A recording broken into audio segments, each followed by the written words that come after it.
Ito maganda to.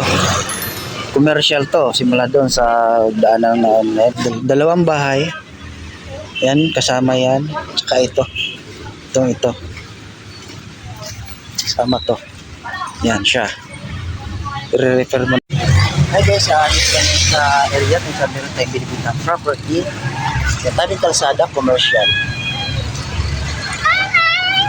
Yan, may kasamang lumang bahay, i-refer na lang siya.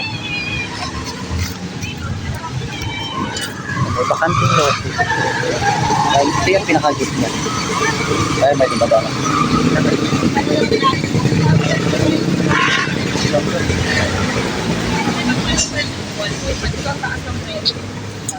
Yung kalsada rin yan dyan. May mga fruit bearing din. Guyabano, rambutan, santol, langka. Ay, may